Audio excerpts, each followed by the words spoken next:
பயிற்சி 5.3ல் question number 12 ஒரு நகரத்தில் வைரஸ் நோயால் ஏற்படும் சுகாதார கேட்டின் மக்களின் இயல்பு வாழ்க்கை பாதிக்கப்பட்டுள்ளது.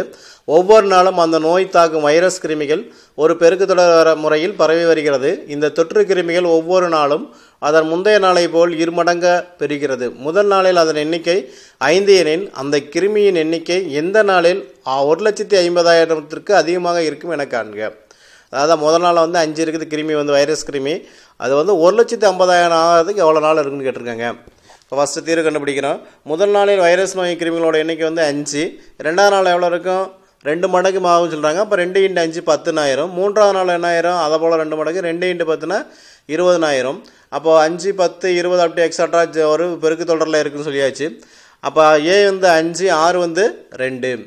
அப்போ மடங்குன்னு கொடுத்துறாங்க, எத்தனை நாள்னு கொடுத்துறாங்க. அப்போ டிஎன் = 1,50,000 கொடுத்தாச்சு. அப்போ டிஎனுக்கான ஃபார்முலா ஏ r⁻n-1 1,50,000 அதிகமாக இருக்குன்னு சொல்லியாச்சு.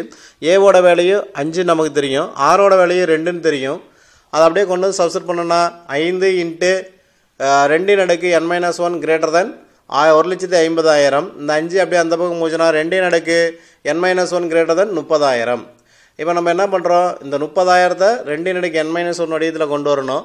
அப்படி கொண்டு வந்தோன்னா உனக்கு என்ன கிடைக்கும், 2n/2 = 30,000. அந்த 2 அந்த பக்கம் போச்சுன்னா 60,000 ஆயிரும். 2n = 60,000. அப்போ லாக் எடுத்துக்கிறோம். Log 2n > log of 60,000. n log 2 > log of 60,000. அப்போ n > log of 60,000 log 2. இந்த லாக் வேலையில் பார்த்தோம்னா 4.7781 / 0.3010 கிடைக்கும். இப்போ இதை வகுத்துட்டுனா உனக்கு என்ன கிடைக்கும், n > 14.874 கிடைக்கும். 14.8ங்கும் போது 15க்கு, அதாவது 14 நாள் முடிஞ்சு 15வது நாள் தான் நமக்கு இந்த 1,50,000 கிடைக்கிது.